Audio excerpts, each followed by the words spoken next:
First up, we've got Trisha from Fangirls Going Rogue. Hi, Jennifer and Brad. The Bad Batch, excuse me, is ripe with imagery of water. We have the Camino planet. Season 2 opened with the crab heist. We have the frozen water of the Outpost. We have Pabu. And I seem to see these watery images popping up in season 3. Could you talk a little bit about water as a storytelling element in this show? You got to stay hydrated.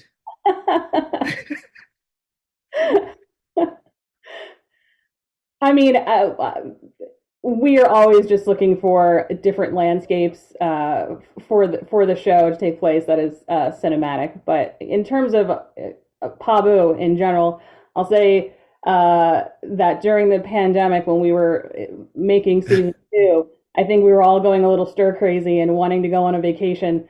So Pabu was very much our dream come true.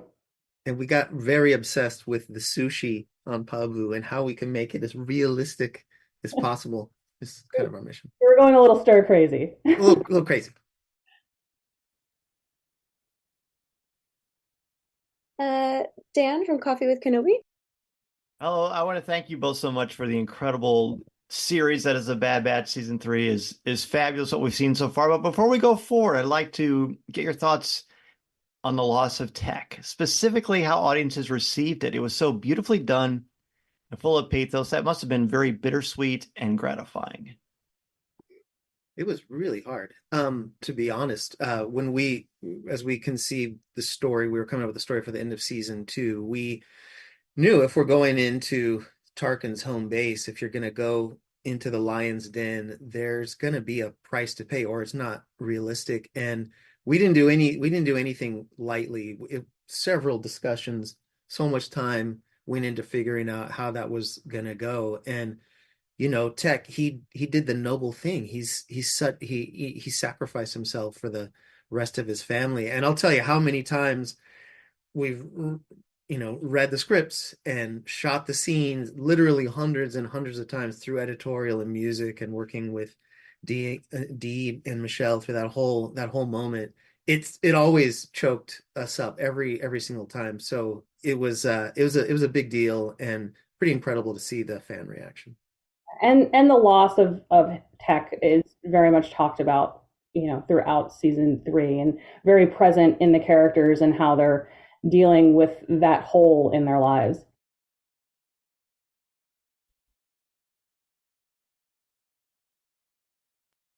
And Mark from Fantha Tracks. Hi guys. There's a delicate balance between the characters and the broader galactic story that's going on in season 3, indeed in all the seasons of the show. How do you decide and how do you choose the balance between the two? Because I imagine it's very easy to get caught up in the characters as much as it's very easy to get caught up in this broader history that's being built. Well, now that it's the final season, it is that balancing act, and it's how do we make sure that we are focusing mostly on the characters' journeys, but also give a fulfilling and worthwhile mission that they can take part in for the end. Keith and Kerwin, Father Son Galaxy, a Star Wars podcast. Hi, this is Keith and Kerwin from Father Son Galaxy. Hello there. Hi. One of our favorite episodes of season 2 was The Outpost. Can you explain how you developed the story and why you chose a vulture to represent Crosshair as a vicious creature trying to find a way to survive? Well, that's one of our favorites too. Even though Crosshair didn't have many episodes in season 2, we wanted the ones that he was in to be very impactful. And he wouldn't have gotten to this point if it weren't for the episode with Commander Cody also in season 2. The Vulture, which was also voiced by D. Bradley Baker.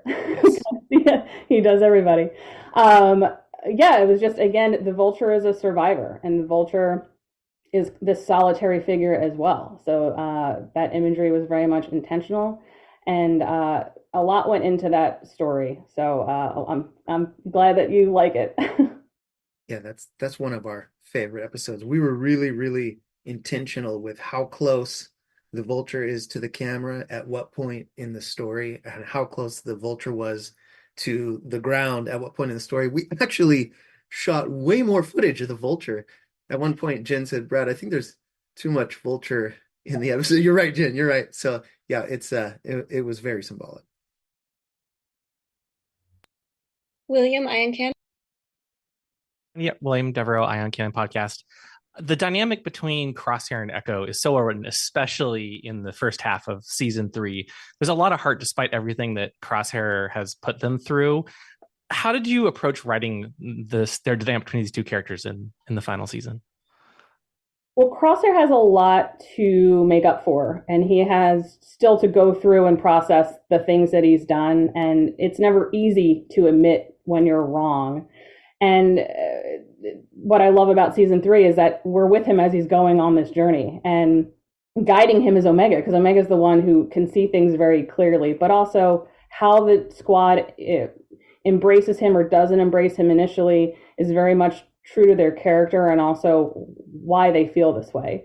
But yeah, and that relationship with him and everyone will continue to evolve in the episodes you guys haven't seen yet. Yeah, some of my favorite moments in season 3 are conversations between Omega and Crosshair. It's just wait for it. It's incredible. Sarah, Skywalking Through Neverland. Hey, we are Richard and Sarah from Skywalking Through Neverland, and we want to tap into this water theme. As Omega is held in her room in Mount Tantus, which she's told is not a cell, we see water continuously dripping from the faucet. And that can have so many symbolic meanings, but we'd really like to hear from you and what you guys think it means or wanted it to mean.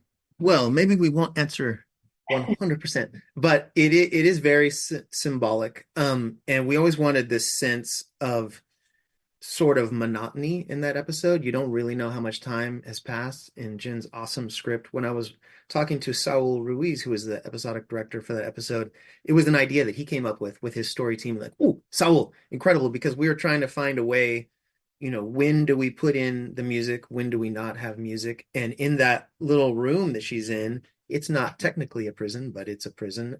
How do we convey that? So when the team, and this is just an example of how we make every episode, we're constantly collaborating with all of our storytellers behind the scenes to get the image on frame, to get the sound just the way it's got to be. And that reverberated all the way, literally all the way through the episode to the end when we were doing the mix at Skywalker Sound with David Collins. And it was Collins, the drip, we need like a little bit more reverb. And then he had all of his ideas for when we hear it as well. We talked a lot about that dripping water, actually.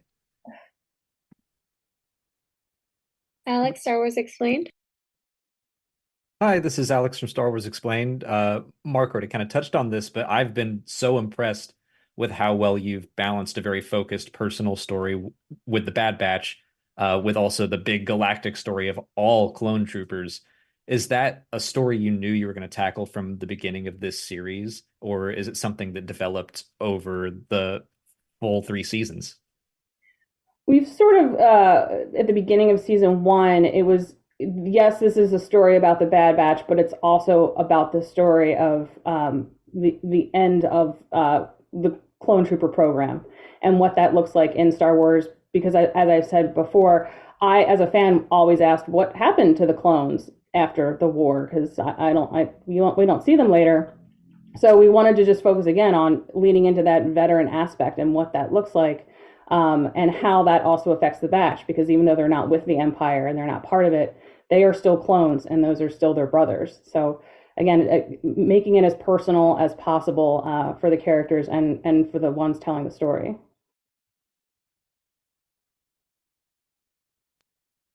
George, Star Wars Holocron.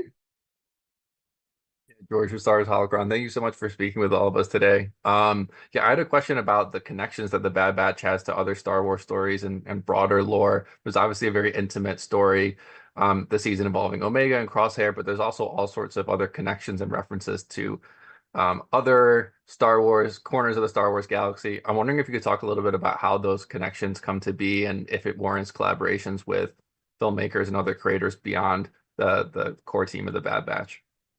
Yeah, definitely. When we early days on all of our episodes, we were always talking to Dave Filoni, and he has such great insight, and he's a great leader and friend and mentor to us. We also have access to the Lucasfilm Story Group, which will, from time to time, give us a note about something based on another show. But it's interesting at this time, the timeline of the Bad Batch, there's not a lot of other shows right exactly happening, or anything happening right at this moment of the Bad Batch. So it gives us a little bit of freedom. But then when we get into something like Mount Tantus, speaking of big ideas and big lore, it gets really tricky. And so we're very careful that our personal character story doesn't step on something or contradict something else that has happened elsewhere. Caitlin, Sky Talkers. Hi, I'm Caitlin from Sky Talkers. So great to speak with you both today. My question is, was it fun to write Crosshair and Omega's dynamic this season? And how is her relationship with Crosshair different from the rest of the Bad Batch? Yes, I love writing the two of them together because they are the odd couple. He comes off as very negative and she comes off as very positive. So anytime that these two can learn from one another, I'm all for.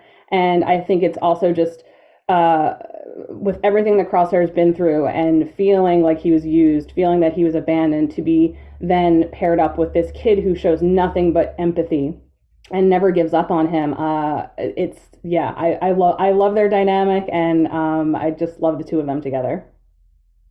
And Dee and Michelle took to that so much. They loved that dynamic, and they pushed it in all the right directions. And I would say, everything you're saying, Jen, it's so interesting how they each affected each other, not just Omega affecting Crosshair, but how Crosshair affects Omega is pretty fascinating, actually.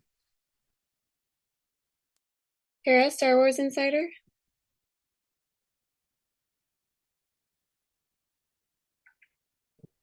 Tara, are you there? All right, we'll go back to Trisha. I wanted to talk about Fennec Shand. Was she always in the plan, or did you end up in a space and realize that she fit the story you were telling? I'd say a little bit of both, because we knew that bounty hunters were a particular part of a storyline.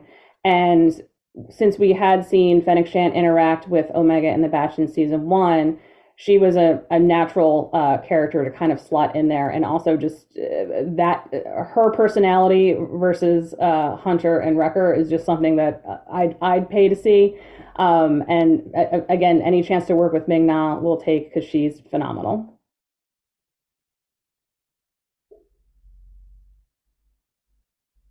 Dan? So obviously we're not going to spoil anything because that would be a big no-no. I want to share also the appreciation, as my esteemed peers have echoed throughout, the intricate level of detail and storytelling that also makes sure to advance character development in a very profound way. It's quite Shakespearean in a way that I really love. And I realize this is not a fair question, but are there certain members of the Bad Batch that speak to you more than others? I like that you're framing the who's your favorite one in a different way. It's impossible. I can appreciate Hunter quite a bit, because he's the leader of the squad, but he carries a lot of weight on his shoulders, and he's not always the most vocal, but he's trying to keep the family together. And kind of see what, like, everything that weighs on him, especially in the beginning of season 3 with the loss of Tech, with Omega missing. It's someone I understand, because I would say if that were my kid, I would do this. So I'm on board with the decision that Hunter's making. Yeah, I mean, I'll just add, the Bad Batch has the space dads, and Omega, as a father myself, there's a lot of times where it's interesting how different members of the Bad Batch react to Omega that are coming right from my heart, coming from our heart as creators behind the scenes, relating to things that that we encounter in our own lives. Yeah, there's nothing like, and Hunter's the classic dad, but we've been talking about Crosshair and Omega. There's a couple of moments where the dad side of Crosshair is quite interesting. It's pretty cool. Keith and Kerwin? Yeah, I wanted to talk about tech again. So how long did it take for you to decide that it was going to be tech that was going to execute Plan 99? I don't know about how long. It was more of convincing ourselves that it had to happen because we love him so much. But in thinking about it and thinking about the squad dynamics, Tech is very much what I call like the squad navigator. And when you take him out of the equation, that affects everyone in the squad. He would always keep everybody moving, be very factual about what they needed to do. And you take that out, and now everything kind of unravels. So now not only do they not have Tech, they don't have Omega, and Echo is, off on another mission with Rex trying to uncover other information. So it's really the effect of the squad is them being fractured at the beginning of season 3. And we deal with that emotional fallout throughout the season that we're missing our brother and our teammate and our crew member. And it affected us behind the scenes the whole time. Even, just piggybacking off what you're saying, Jen, there were times when there was a moment that, Tech could have been really useful in getting out of this jam. So we had to solve the problem in a different way. He's a huge character, and his loss is not lost on us, that's for sure. Mark? The show's ending. It's as slick and smooth and confident as any Star Wars show has ever been. So how does it feel to you as people behind the scenes to end the show when you're in such a rich vein of form? Oh, thanks a lot. That's an awesome compliment. I mean, we've had such a blast. Jen and I were honored, and we're proud to be able to represent the literally hundreds of people that have been working on this show at Lucasfilm and CGCG and Skywalker Sound and Team Kiner with the amazing music. Our entire cast is beautiful. Sometimes we say behind the scenes, even though it's hundreds of people, it's like we all became this weird Bad Batch behind the scenes as well. And so to end the story is certainly bittersweet, but we're really proud that we were able to do it on our terms. When we knew this is going to be our final season, we were able to land it the way we wanted to. So we hope you all and all the fans like it as much as we do. I'll say as a storyteller, you always have a vision of what a product is going to be, and sometimes it doesn't live up to, that's not really what I thought. This show has gone above and beyond everything, and that is a testament to the cast and the crew.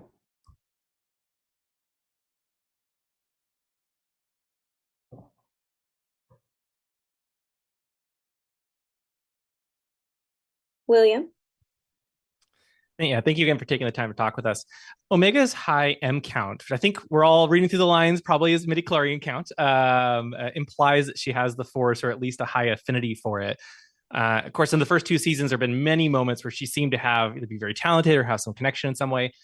Of course, without spoiling anything, how did you approach laying the groundwork for this reveal throughout the previous seasons? Well, I'll say anytime you mention that word, I think a lot of people perk up. All we can really say is that I know a lot of you have questions about that, and things will be answered, through the end of season 3. But it is a balance that we're trying to strike, because it's we have to be very conscious of what we're saying and what the things that you're hearing mean. So without spoiling too much, that's an answer or a non-answer. Yeah, a lot went into every single time you hear any of those kind of words and what it means and how that comes to be. It took a lot of careful planning. All right, I'm sorry, that's all the time we have for today. If you could all say your goodbyes and leave the Zoom. Thank you very much. Thank you so much. Thank you so much. Thank you. Thank you. Good to see you all. Awesome. Good job. Thanks.